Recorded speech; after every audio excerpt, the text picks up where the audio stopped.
Quero agradecer aqui a presença de todos os irmãos,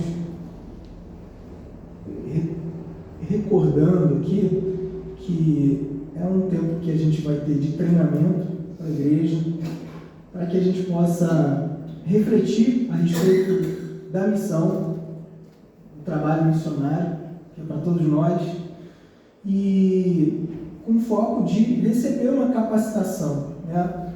A princípio, a gente pensou em fazer esse trabalho bem focado aqui para a igreja, mas também isso acabou se estendendo, vai se estender, né, para o nosso presbitério. Então, eu fico muito feliz dos irmãos que puderam vir, mais dos desafios da sexta-feira, né, do trabalho. Eu vou ser breve, como o pastor falou, mas eu preciso que vocês estejam com a Bíblia de vocês aberta, tá bom? Porque eu vou convidar vocês para me ajudar lendo os textos, tá bom?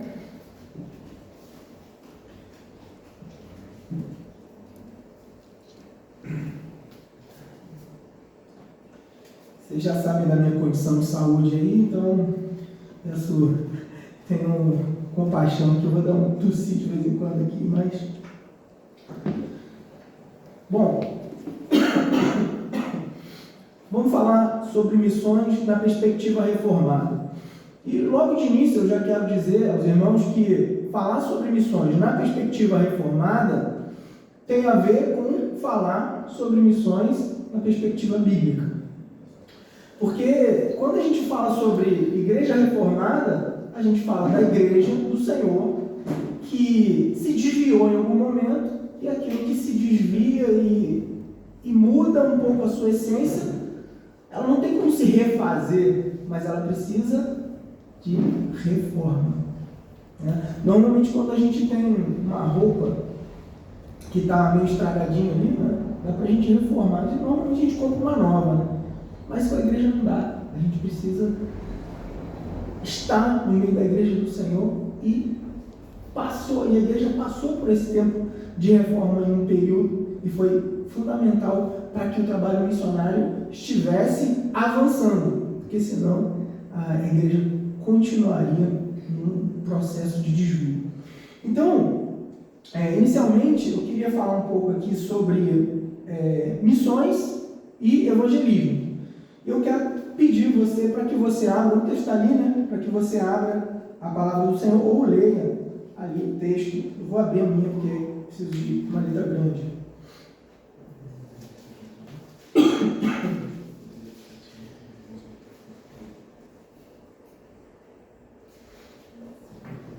Queria iniciar com o texto de Gênesis, capítulo 12.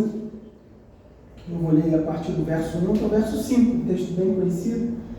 A palavra do Senhor diz assim: Ora, disse o Senhor a Abraão: sai da tua terra, da tua parentela e da casa do teu pai, e vai para a terra que te mostrarei. De ti farei uma grande nação, e te abençoarei, e engrandecerei o teu nome. Sê tu uma bênção. Abençoarei os que te abençoarem, e amaldiçoarei os que te amaldiçoarem. Em ti serão benditas todas as famílias da terra. Partiu, pois, Abraão, como ordenara o Senhor, e Ló foi com ele. Tinha Abraão 75 anos quando saiu de Harã. Meus irmãos, por que eu iniciei falando de um texto, falando de um texto do Antigo Testamento?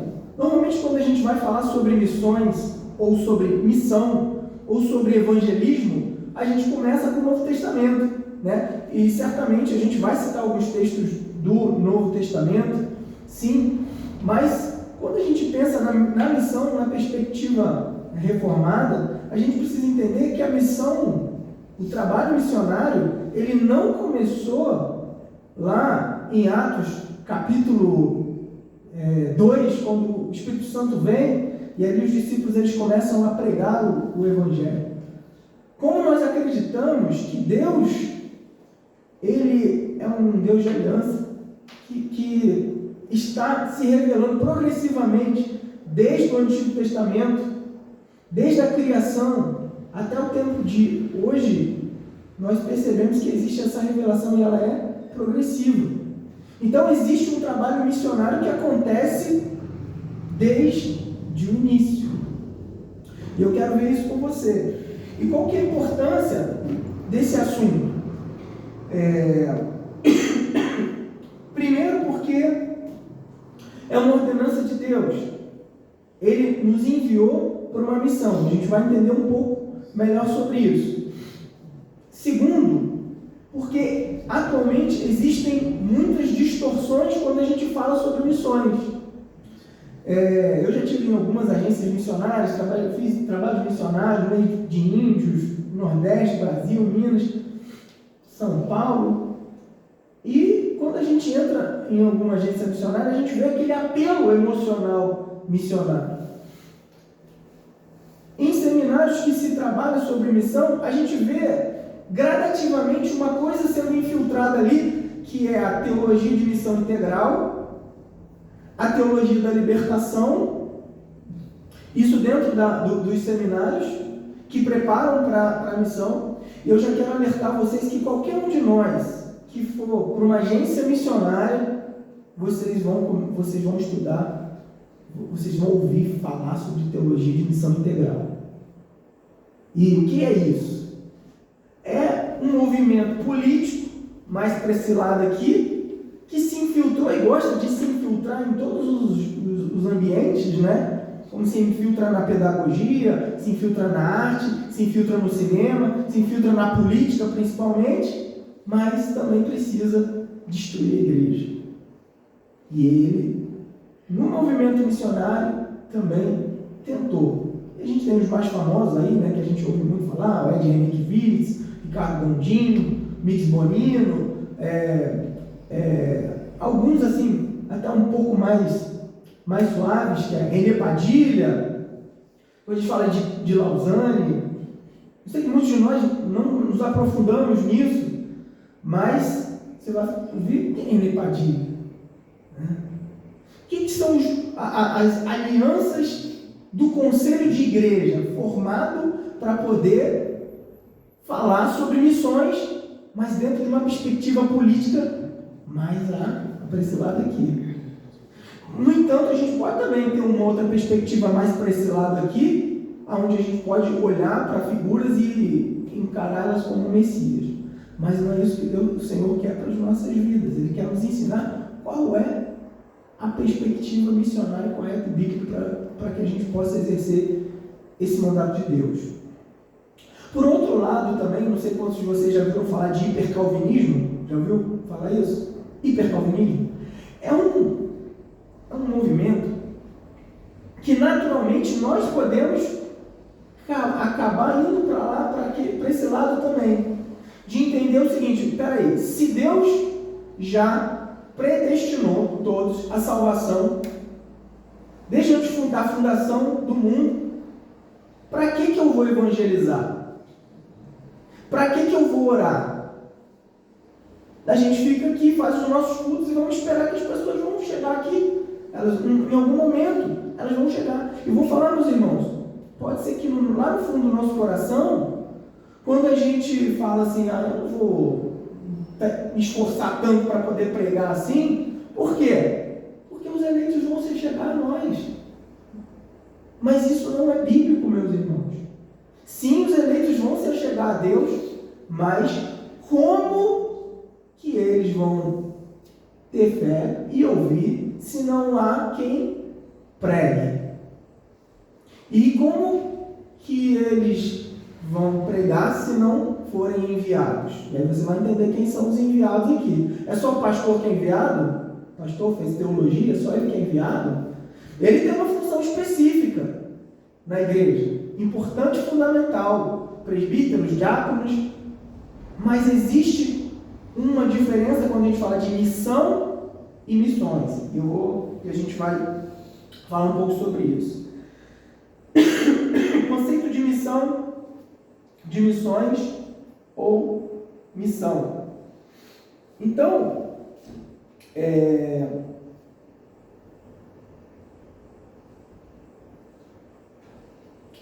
a missão é a noção de enviar e ser enviado. Eu vou explicar. A palavra missão, ela deriva do latim missione, e ela tem uma declinação. Não vou explicar para vocês o que é declinação, mas sabe quando você tem em português uma palavra que, ela, dependendo do tempo verbal, ela está um pouquinho diferente? Mais ou menos isso. Mas, uma derivação, uma declinação, ela seria missio, que significa o ato de enviar. Por isso que em muitos livros de teologia de missão, você vai ver escrito lá, missio alguma coisa, né? Os mais famosos são missio Dei, né? Livros de missão, missio Dei. Por quê? É a missão de Deus. E nós fazemos parte dessa missão de Deus. A Camila até falou aqui no início, né? O que o pastor fala, né? Eu vou até citar a respeito disso aqui, porque nós fazemos aqui parte dessa missão. E aí, eu quero convidar vocês para que vocês abram a palavra do Senhor, em Gênesis capítulo 45, outro em Êxodo capítulo 3, por favor, outros em 1 Reis 19 e outros em Jeremias capítulo 1, para a gente ver no Antigo Testamento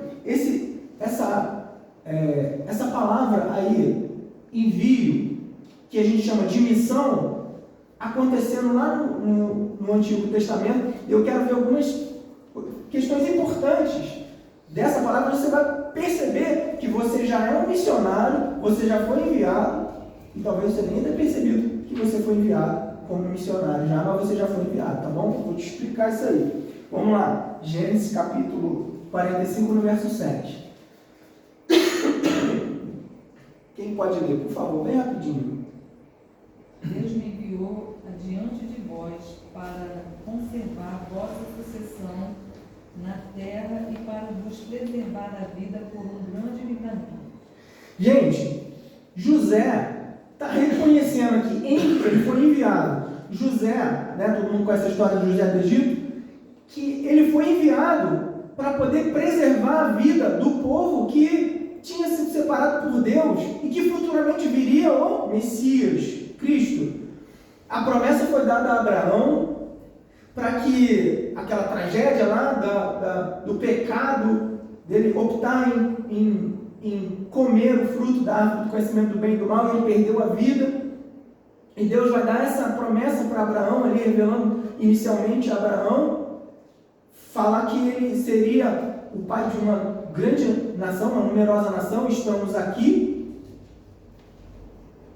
Então, José, ele foi enviado. Essa palavra que aparece aí é essa palavra, enviado. E aí eu quero te dizer uma coisa, olha que curioso.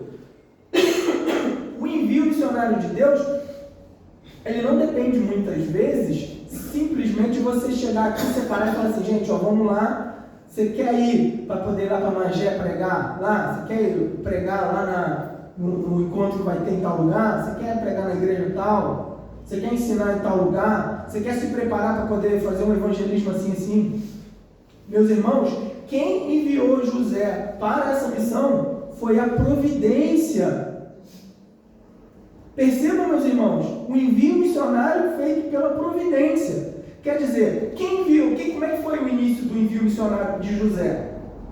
Jogou ele dentro de um buraco. Deus, olha como é que Deus conduziu José. Né? Não teve aqui, falou assim, olha, você vai pela agência tal, vamos garantir para você um salário bom, vamos garantir para você um plano de saúde, né? Porque campo missionário é difícil, né? A gente pode ficar doente, não sabe nem a farmácia. Quando você chega numa cidade nova, você não sabe onde é a farmácia, não sabe onde é o hospital, não conhece ninguém. Vamos manter um conselheiro bíblico aí para você quando você estiver emocionalmente meio mal, assim e tal. Não. José foi pro buraco. Depois do buraco ele foi vendido. Depois de vendido ele foi preso. E foi sendo conduzido nessas circunstâncias para se tornar o segundo maior do Egito. Ele foi ser um missionário no meio da política. Tem.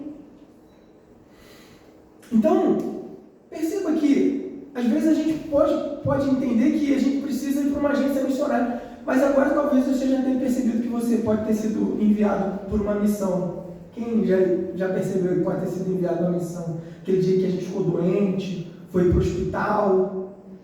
aquela circunstância que levou a gente a sair de um cargo no nosso trabalho e fomos para outra circunstância, que não passamos naquela prova, mas a gente ficou numa prova que seja vestibular, que seja, Enem, a gente ficou numa outra situação, Deus enviou.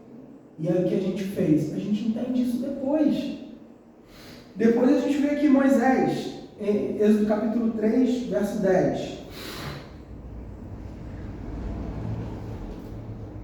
Lê rapidinho aí, por gentileza. Vem agora e eu te enviarei a Faraó, para que tires o meu povo, os filhos de Israel, do Egito.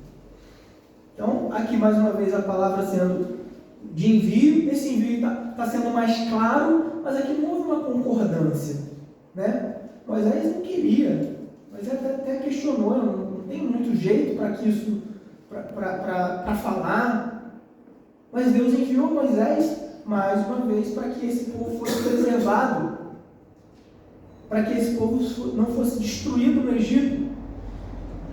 1 Reis capítulo 19, verso 15. Disse-lhe o Senhor: vai, volta ao teu caminho para o deserto de Damasco, e em chegando lá, unge a Azael, rei sobre a Síria. Pode continuar? Pode. A Jeú, filho de Nimsi, ungirás rei sobre Israel. E também Eliseu, filho de Safate, de Abel-Meolá, ungirás profeta em teu lugar. Quem escapar à espada de Azael, Jeú matará. Quem escapar à espada de Jeú, Eliseu matará. Também conservei em Israel 7.000, todos os joelhos que não se dobraram a Baal e toda a boca que não o beijou. Partiu, pois, Elias dali e achou Eliseu, filho de Safate, que andava lavrando com 12 juntas de bois adiante dele. Ele estava com a 12ª. Elias passou por ele e lançou o seu manto sobre ele. Então percebam aqui, meus irmãos, Elias enviado para poder influenciar um rei, para poder ungir um rei e para poder separar um profeta, para que houvesse uma influência ali divina naquela circunstância, uma circunstância da política. Jeremias capítulo 1, verso 7. Mas o Senhor me disse: não digas, não passo de uma criança, porque a todos a quem eu te enviar irás, e tudo quanto eu te mandar falarás. Agora aqui um envio muito mais objetivo, dizendo: você vai pregar a minha palavra. Você, como profeta, vai ouvir o que eu estou te dizendo e vai dizer àquele povo. No Novo Testamento, Lucas capítulo 4, verso 16, um texto bem conhecido.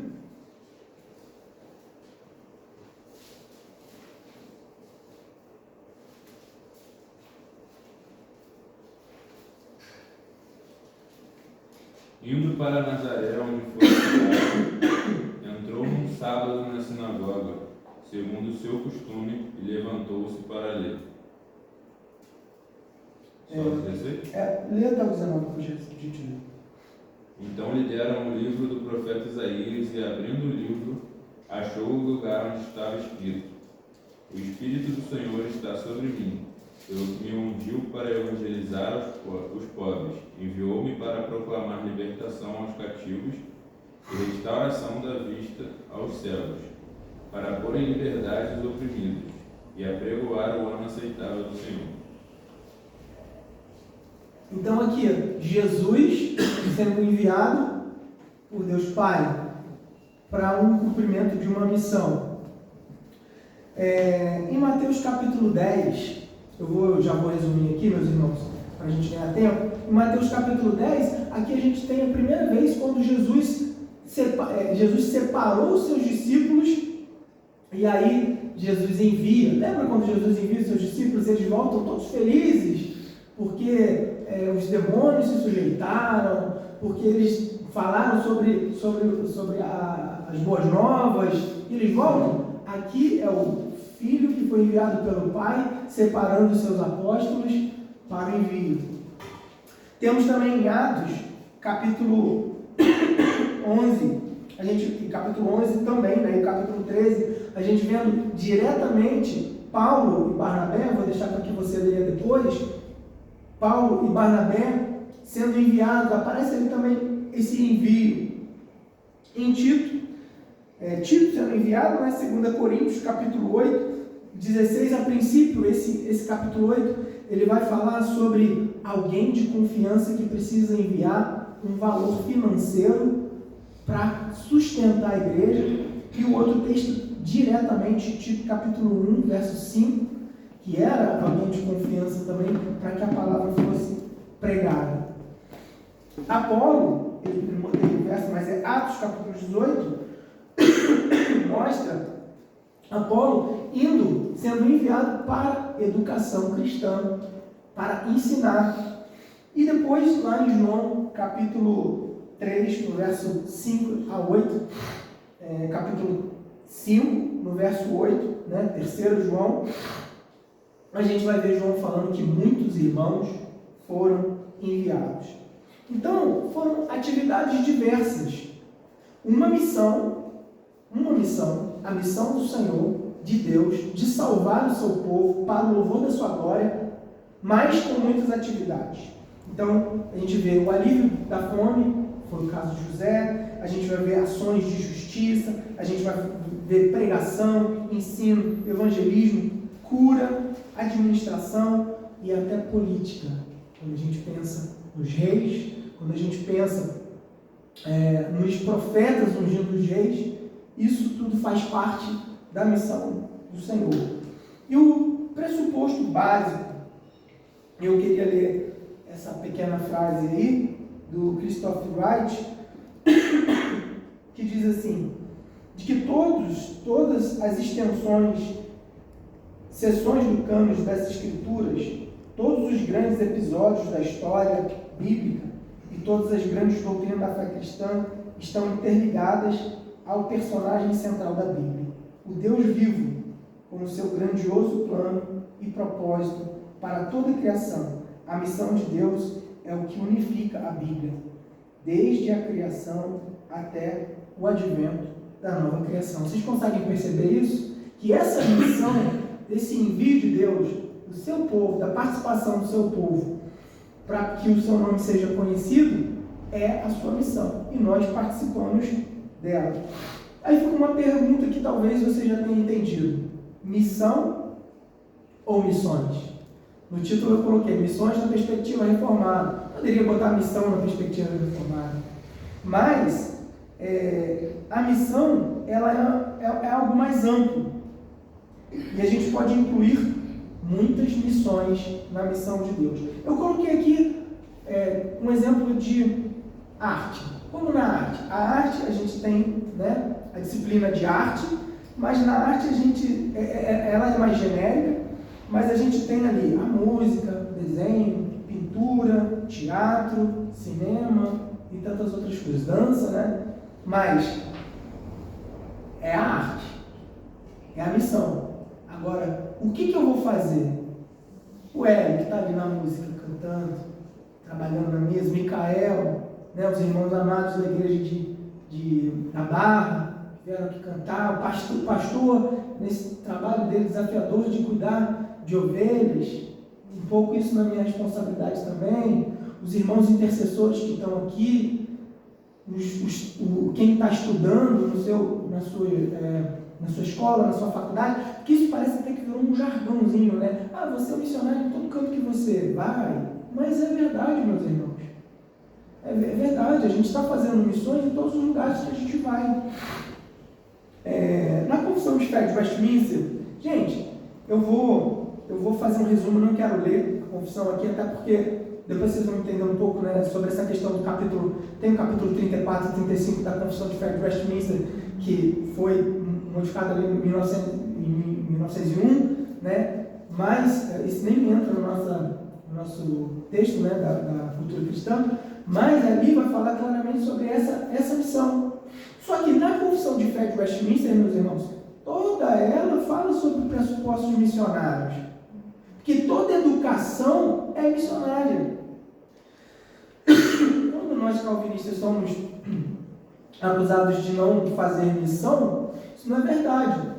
Porque se você pensar em João Calvino, eu botei João Calvino e as missões, pode passar?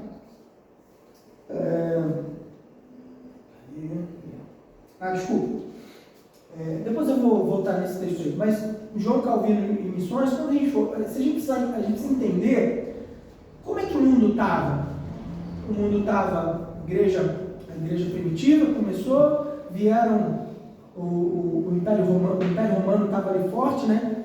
Veio aquelas distorções por meio dos imperadores que vieram depois, principalmente o Constantino, o Carlos Magno, que estavam sendo muito influenciados pelos bárbaros que tomaram Roma, né? Só que é interessante que os bárbaros tomaram Roma, mas eles já estavam sendo evangelizados, porque eles sequestravam, matavam e pegavam as famílias dos cristãos, mas tinham sempre uma moça ali que eles preservavam para poder cuidar e educar o filho deles. E essas mulheres começaram a evangelizar esses bárbaros. E quando eles tomaram Roma, já havia cristãos no meio daquele povo. Eram cristãos semi-pelagianos, quer dizer, eles acreditavam numa coisa um pouquinho diferente do que a gente acredita. Eles seriam, talvez, um católico, né? Assim, bem católico romano, assim, mas bem daquele que acredita bem nas obras, assim. É um pouco mais complicado explicar isso, mas eles tinham uma visão um pouquinho diferente. Essa visão da graça já estava sendo deturpada, e essa igreja foi avançando entre os séculos. Primeiro, segundo, quarto, quinto, sexto e tal. 1000 anos se passaram e veio a reforma protestante. O grande desafio de Lutero foi um desafio missionário também, porque ele precisava pregar a verdade, a palavra verdadeira. E Calvino, depois ele formou uma escola em Genebra. Quando a gente fala sobre as missões modernas, a gente vai olhar os jesuítas e os carmelitas, que eram católicos romanos, que estavam mais influenciados pelos portugueses e espanhóis. Eles tinham muita tecnologia na questão de navegação, então eles saíram fazendo esse tipo de missão transcultural. Então eles estão muito mais conhecidos por isso inicialmente. Obviamente depois a gente vai ter outros, como William Carey, Hudson Taylor, os huguenotes, os morávios, que saíram das suas nações da Europa e foram espalhando o evangelho para muitas outras nações. Mas quem começou fazendo isso foram os jesuítas e carmelitas, que eram católicos.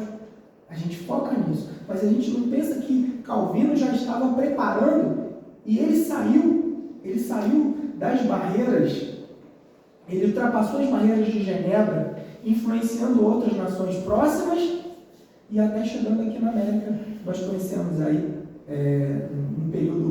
início do período colonial, que vieram para cá, para o Brasil, aqueles que ficaram conhecidos como os mártires da Guanabara, que morreram, que vieram com Bíblia e Ganhon, e eles chegaram aqui. A gente teve um culto reformado de missionários enviados por Calvino.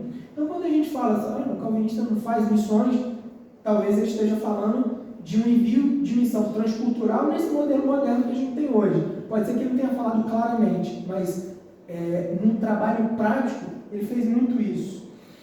Falando sobre o evangelismo, quando a gente fala sobre todas essas questões de missão de Deus, as missões, que pode ter um trabalho social, pode ter um trabalho na política, pode ter um trabalho nas escolas, um trabalho de capelania, um trabalho de aconselhamento, mas a gente tem uma coisa chamada evangelismo. E é isso que eu quero chamar a maior atenção da nossa igreja e dos irmãos que estão aqui hoje. Porque isso é uma coisa que nós temos perdido com o tempo. Evangelismo precisa ser objetivo. Né? Você está lá no seu trabalho, o sujeito está conversando, você fala assim, eu quero convidar você para ir na igreja. Ah, mas qual que é o melhor método? Não importa o método. Ah, não entrega mais folhetinho não, porque folhetinho é um negócio ultrapassado. Entrega um folhetinho também. Ah, mas eu vi o Paul Washer falando esses dias, eu achei maravilhoso. Ele falou, não existe melhor momento do que esse. Ele fala, está todo mundo reclamando do momento que a gente está vivendo. Ah, é difícil, tem guerra na Ucrânia, tem guerra em Israel, tá, confusão na Venezuela, no governo norte-americano, o Brasil está numa confusão. Mas ele falava, não existe um momento melhor para a gente evangelizar do que agora. Você fala aqui, hoje, no WhatsApp, se você fizer uma mensagem aqui, você pode chegar no mundo inteiro em segundos. Se a notícia for ruim, é mais rápido ainda. No mundo inteiro. A tecnologia tem proporcionado a nós uma capacidade de comunicar o Evangelho muito maior do que o período bíblico ali, que a gente sabe que, né, Deus preparou, convergiu todas as coisas, né, tá ali o Império Greco-Macedônio, os romanos, todos aqueles povos ali naquela região onde estavam os apóstolos, os idiomas, as facilidades, mas hoje é muito melhor do que naquele período, meus irmãos. A gente pode evangelizar, a gente pode fazer um monte de coisa ruim também, né? Pode, até coisas boas, né? Mandar receitinhas boas, que é legal, mas a gente pode evangelizar também. Eu falo com a minha esposa que eu evangelizo o tempo todo. O tempo todo.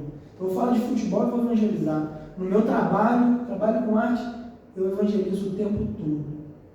Às vezes uma música, às vezes no próprio desenho, uma pintura que eu vou explicar alguma coisa, eu vou contar a história da arte, eu falo sobre o Cristo ali. E nunca ninguém me perturbou, né? Mas tem lugares, eu sei que a gente tem dificuldade, eu não estou dizendo para você ir contra as regras da sua empresa, mas você pode, com o seu testemunho de vida também, pregar onde você está. Mas aproveitar todos os momentos. Eu falei, às vezes meu filho mais velho fala assim, sabe o que você responder isso, pai? Porque sempre você fala as coisas, você coloca a Bíblia no meio. Eu não vou ficar me intimidando por causa disso.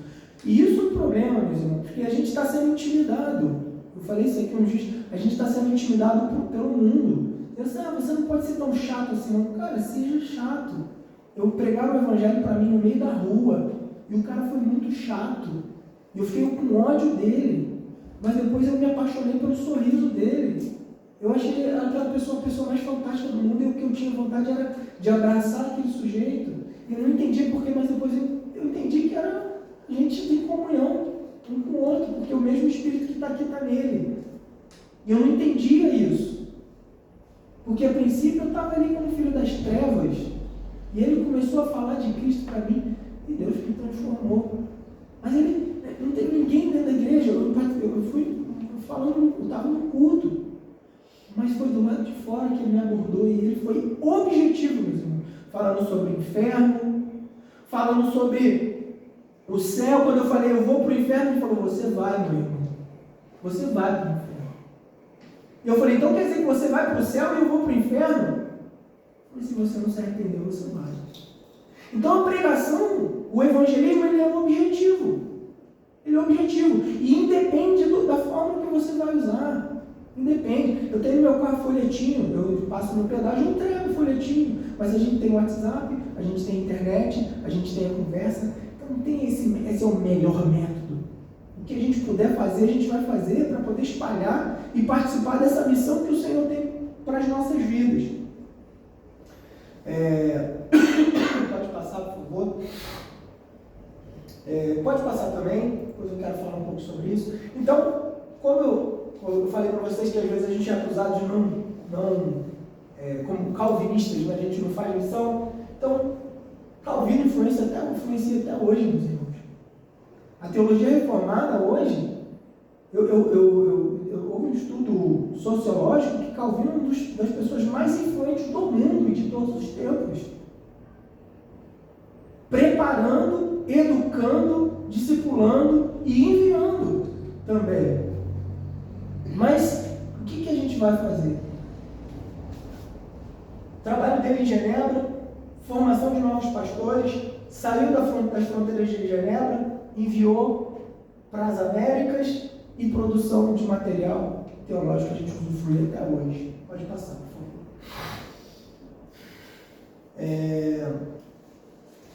A gente tem falando agora de dois textos muito objetivos sobre o trabalho de evangelismo no Novo Testamento. Então, percebam, eu quero provocar vocês e trazer um amor para que isso se torne prático nas nossas vidas, desde lá do Antigo Testamento, que isso tenha acontecido de forma, pela providência de Deus, pelo trabalho que o Senhor tem feito diretamente na vida de cada um dos seus servos, e chegando no Novo Testamento, já com a revelação já clara ali diante de nós. O texto que a gente sempre usa e é um dos mais utilizados, que é o texto de Mateus, capítulo 28, verso 18 ao 20. Alguém pode ler para mim? A gente pode. Quem está envolvido com o trabalho missionário até decorou, né, esse texto. Mas quem pode ler, por gentileza? Verso 18 ao verso 20, Mateus 28.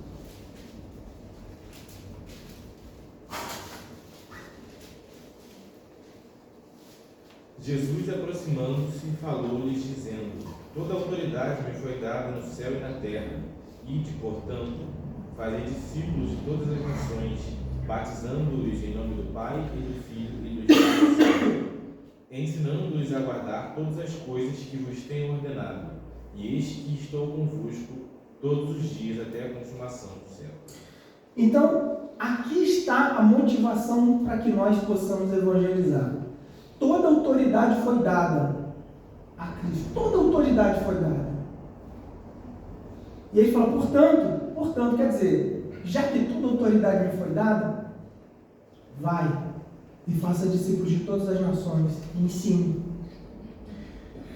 Meus irmãos, quando a gente pensa na fé que temos, a gente pode ter a garantia de que o resultado do nosso evangelismo vai ser sempre 100%. Deus vai salvar aqueles que são dele e Deus vai condenar aqueles que não são. Eu já fiz trabalho, treinamento missionário, que você ia fazer aquelas 4 leis, né? Um negócio extremamente pragmático, que é você faz as leis ali e tal, e você força o cara, né? Faz essa oração. Se tu nunca fez essa oração aqui, agora você faz essa oração e você manipula a pessoa, porque você quer número ali. Mas não é isso. Porque quem opera o arrependimento naqueles que nós estaremos pregando é o Senhor. E alguns vão ter um coração endurecido mesmo. Eu tenho sempre falado, nós não temos aqui, nós temos 40 pessoas, 30 pessoas aqui congregam conosco, né? A gente, meus irmãos, igreja igual do Spurgeon, que tinha 10 mil, igreja famosa que tem aí 100 mil, 50, lá na Coreia, né, com um monte. Você tem 200 e poucos milhões de habitantes no Brasil, e a gente tem muitas pequenas igrejas com muitos pregadores discipulando poucas ou muitas pessoas. Então depende do número de pessoas que estão com você. O Simonton, quando chegou aqui no Brasil, Simonton, né? Quando ele chegou aqui no Brasil, ele começou a discipular poucas pessoas no Brasil, que era extremamente influenciado pelo catolicismo romano e era praticamente proibido. A gente já tinha o Robert Caller aí influenciando a vida de Dom Pedro II, mas não tinha liberdade assim. E ele formou poucos. Depois iniciou um seminário. O seminário formou quantos foram, pastor? 4 formados. Imagina, a gente fica pensando, meu Deus, mas entra no seminário, tem 40 pessoas quando termina o curso do seminário, fica lá 15, um monte de gente desiste no meio do caminho. Formou 4. Mas desses 4 foram se espalhando pelo Brasil e foram plantando igreja e formando o grande seminário que a gente, né, e a universidade que a gente conhece hoje. Então, o trabalho de cada um de nós é fundamental. Eu quero encerrar nesse momento dizendo para vocês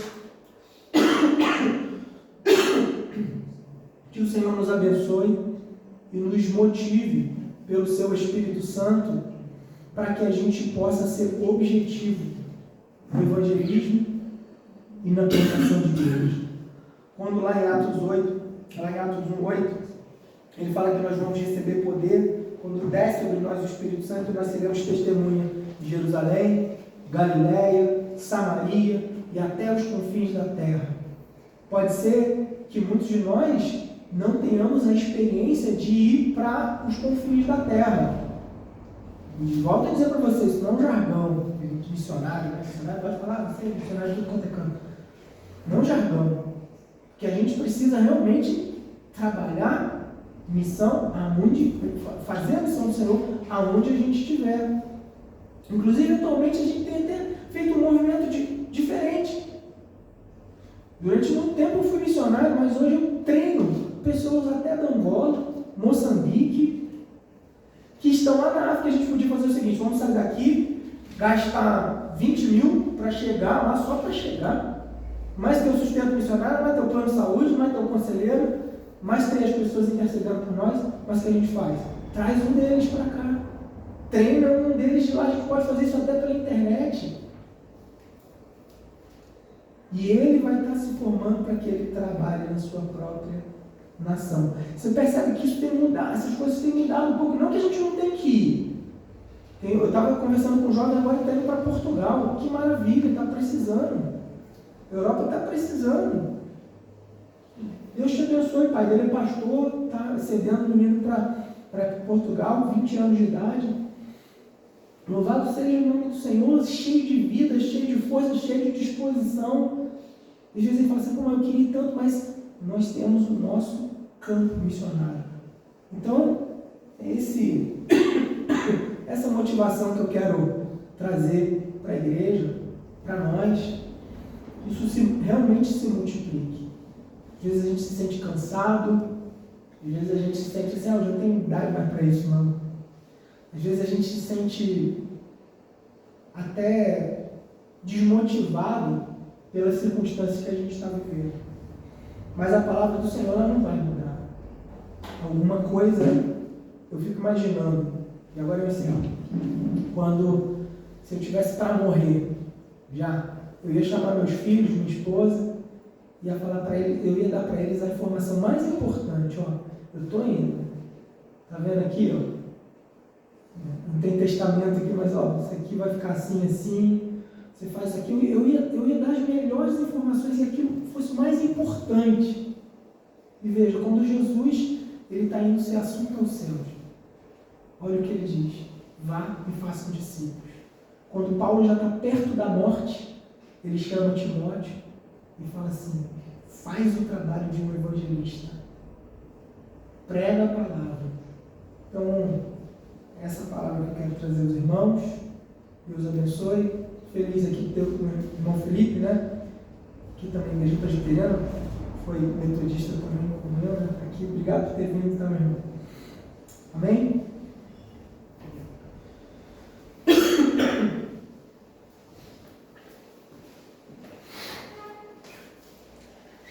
Vamos estar orando o Senhor, agradecendo a Deus. A gente vai fazer aqui um intervalinho de aí de 10, 15 minutos. Vai ter um cafezinho para dar uma despertada. Aí depois a gente retorna na segunda parte. Vai ser bem sucinto. Oremos ao Senhor. Santo Deus, eterno Pai, em nome de Jesus, nós queremos te agradecer por esse momento. Te louvamos, ó Pai, pela disponibilidade do teu servo de trazer a tua palavra a respeito de missões. Que a tua palavra venha a ser semente no coração da tua igreja. Nos abençoe, Deus. Queremos te agradecer também pelo alimento que iremos ter agora. Que o Senhor venha continuar derramando a tua bênção, a tua paz, a tua graça. E nos abençoe de tal maneira que jamais venha faltar, mas que venhamos ter em abundância, que a tua igreja venha ter abundância para sempre honrar e glorificar o teu santo nome. Em nome de Jesus. Amém. Vamos lá? Irmãos aí, ó.